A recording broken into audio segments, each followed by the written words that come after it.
Assalamualaikum warahmatullahi wabarakatuh. Kali ini kita akan mempelajari tema 6, panas dan perpindahannya, subtema 1, suhu dan kalor, pembelajaran 3. Perhatikan gambar ini. Ini gambar apa? Ayo, ada yang tahu?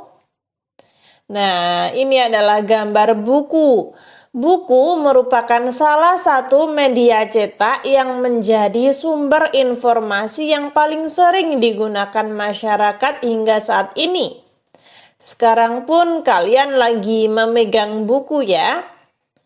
Buku itu biasanya buku ilmu pengetahuan yang bersifat informasi tentang peristiwa alam yang terjadi di sekitar. Selain terdapat teks penjelasan, di dalam buku itu juga terdapat gambar-gambar yang mendukung penjelasan informasi yang diberikan. Gambar-gambar tersebut juga membuat buku itu semakin menarik bagi pembacanya. Matahari adalah sumber energi yang tidak pernah habis dan diperlukan oleh seluruh makhluk hidup yang ada di bumi, termasuk masyarakat Indonesia. Manusia dan lingkungan sekitar memerlukan sumber energi panas untuk kelangsungan hidupnya. Nah, pada halaman 24-25 itu ada bacaan manusia dengan lingkungan alam. Silahkan kalian baca. Nanti saya akan memberi kesimpulan dari bacaan tersebut. Selamat membaca.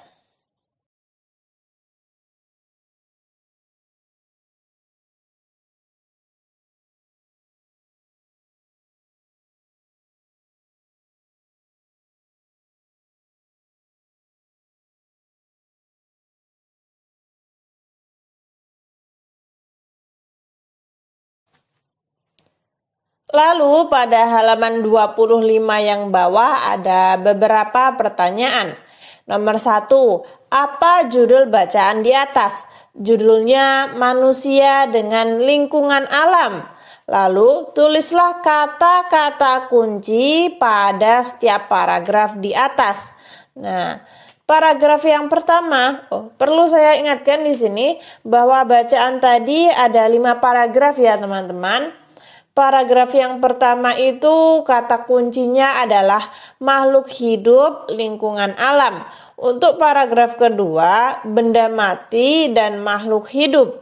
Yang nomor 3, makhluk hidup, benda mati. Nomor 4, hubungan, menyesuaikan diri dan memanfaatkan alam.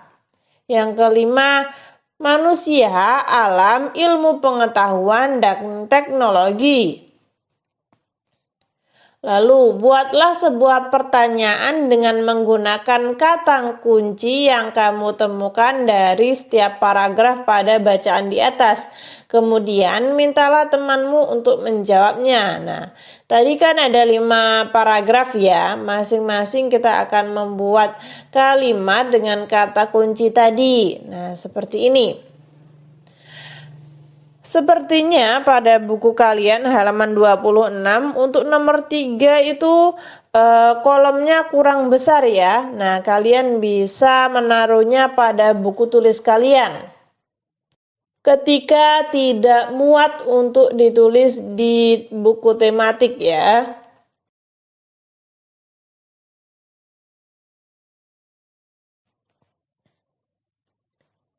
Lalu nomor 4. Buatlah paling sedikit 2 pertanyaan tentang bacaan yang ingin kamu ketahui lebih dalam.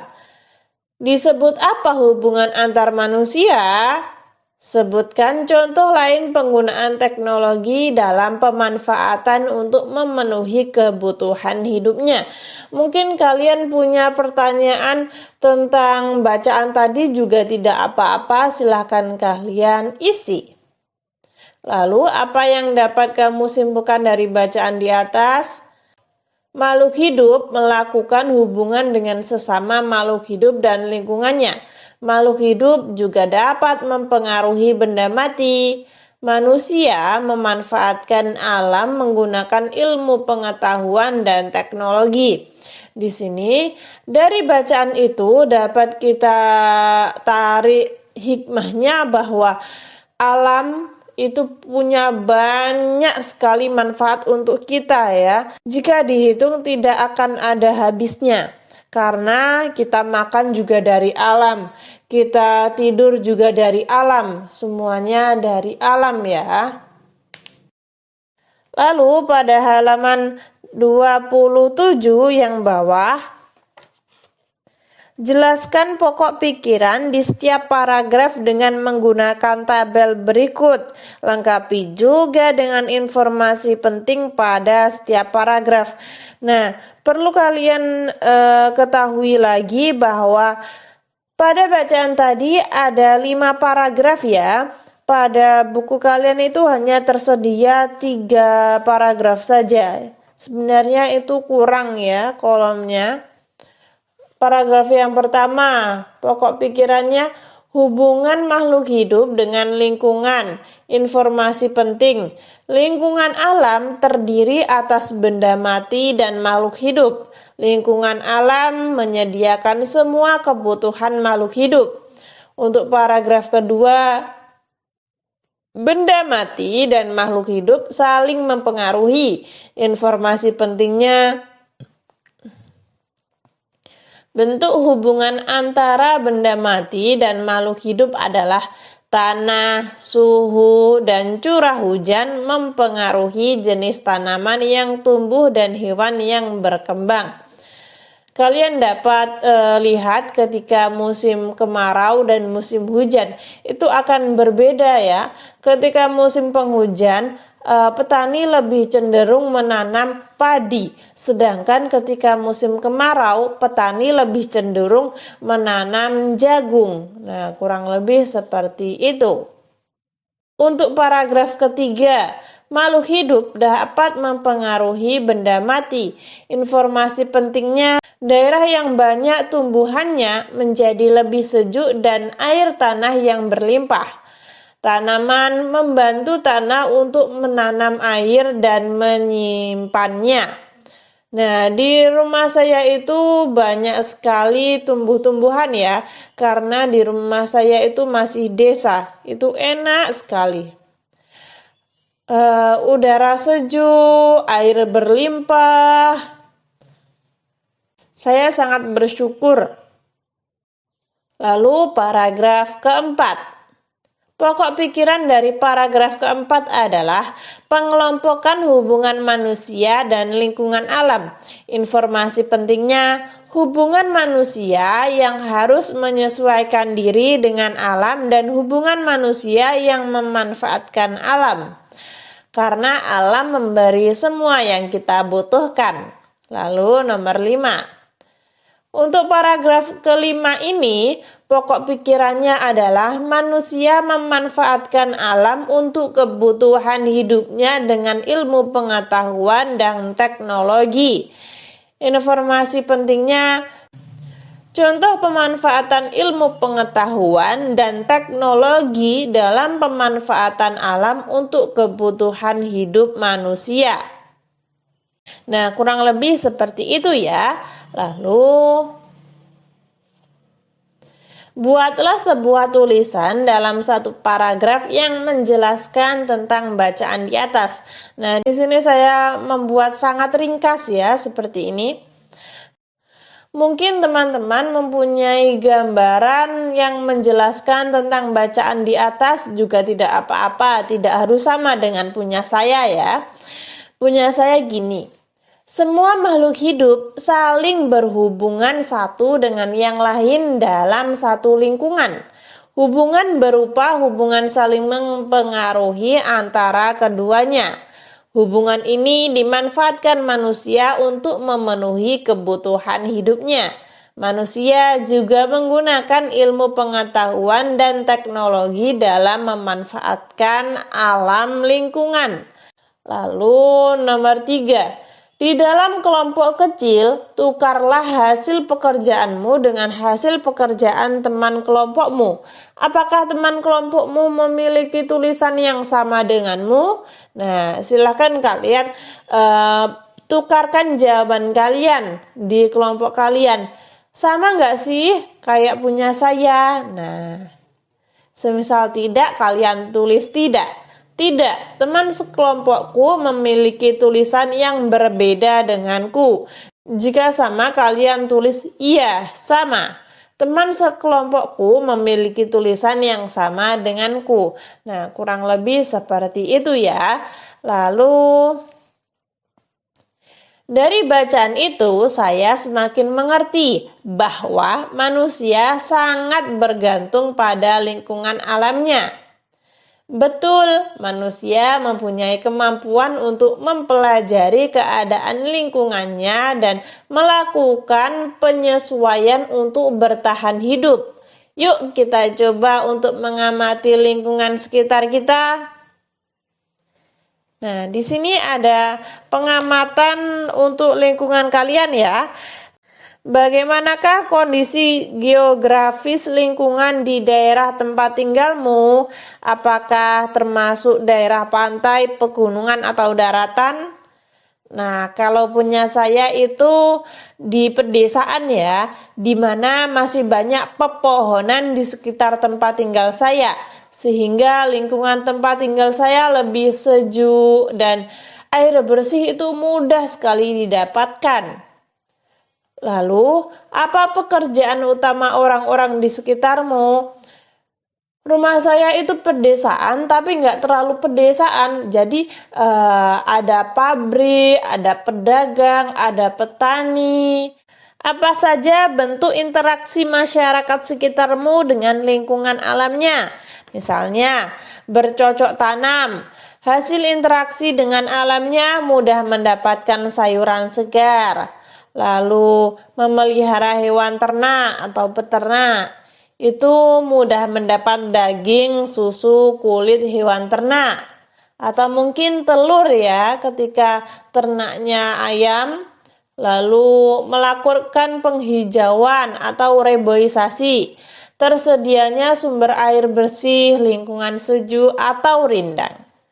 Dan mungkin Kak sudah tidak ada interaksi masyarakat dengan alam yang di sekitar saya karena masyarakat sekitar saya orangnya cukup sedikit, penduduknya cukup dikit. Nah, kalian bisa mengarang misalnya melaut, nelayan.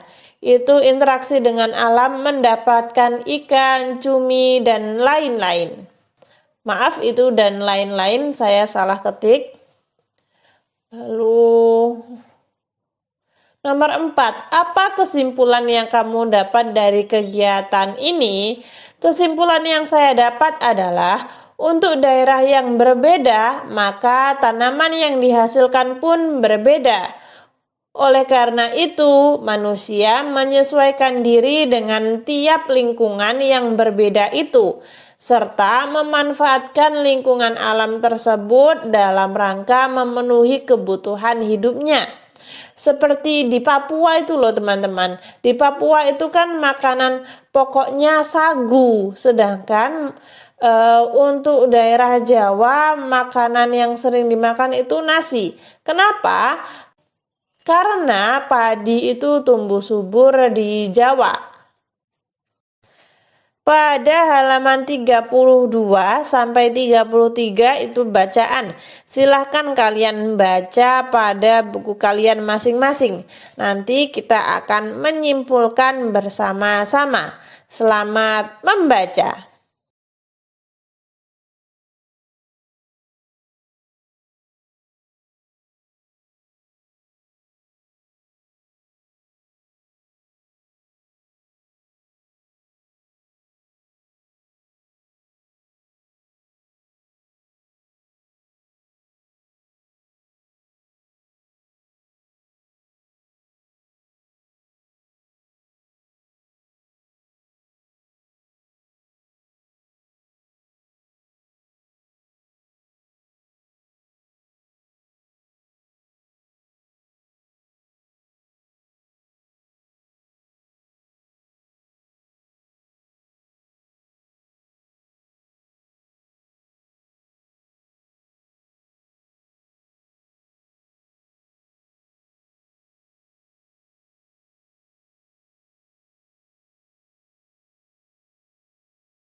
Dari bacaan tersebut dapat saya simpulkan bahwa setiap anak itu memiliki hak. Hak untuk dicintai, hak untuk memperjuangkan cita-citanya dan sebagainya.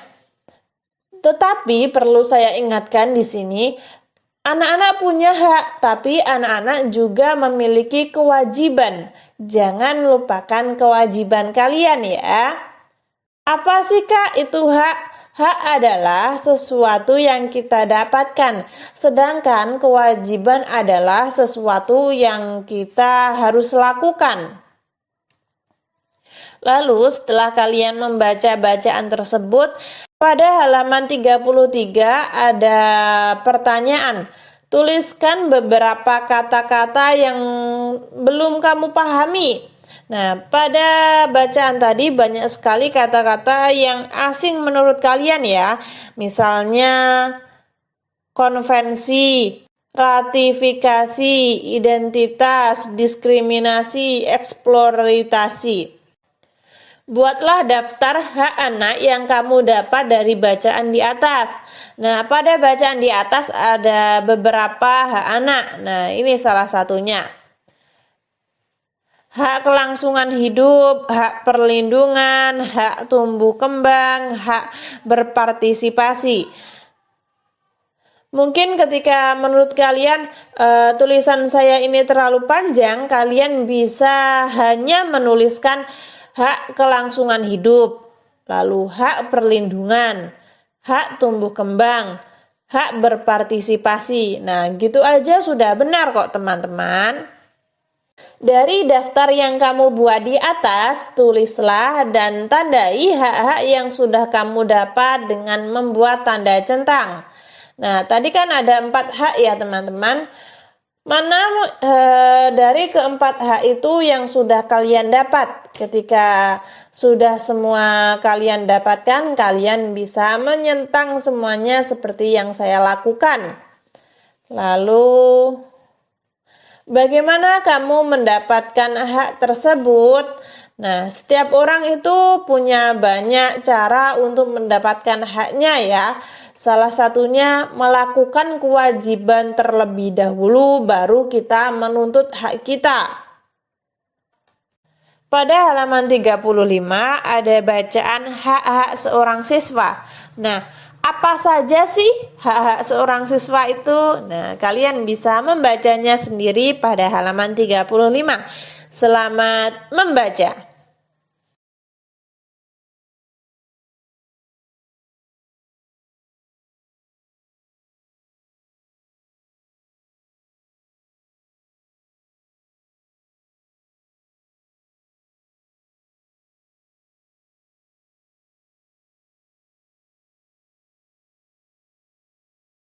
Nah, dari bacaan tersebut dapat kita simpulkan, kita itu berhak mendapat perlakuan sesuai dengan bakat, berhak mendapat pendidik agama, dan lain sebagainya. Dan kita itu juga berhak mendapat nilai loh teman-teman. Nilai di setiap pekerjaan kita. Lalu pada halaman 36 itu ada kolom ya. Sebenarnya di sini titik-titiknya hanya ada 5, tapi saya akan menuliskan banyak. Silahkan kalian pilih untuk mengisi pada kolom halaman 36 itu ya. Hak-hak sebagai seorang pelajar. Nah, di sini silahkan kalian pilih.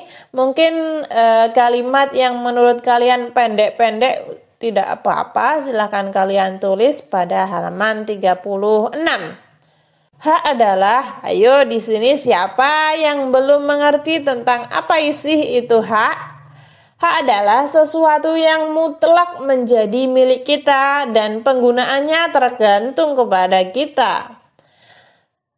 Untuk bahasa yang lebih mudah, hak itu adalah sesuatu yang kita dapat ya teman-teman.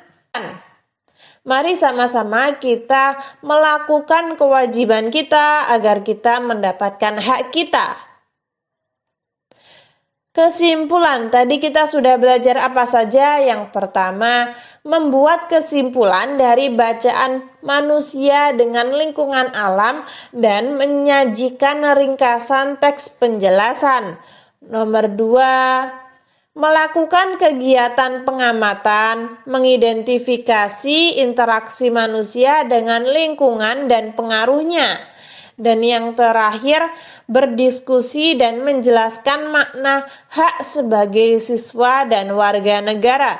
Ketika teman-teman ada saran atau masih kurang paham, silahkan tulis di komentar. Sekian, terima kasih. Wassalamualaikum warahmatullahi wabarakatuh.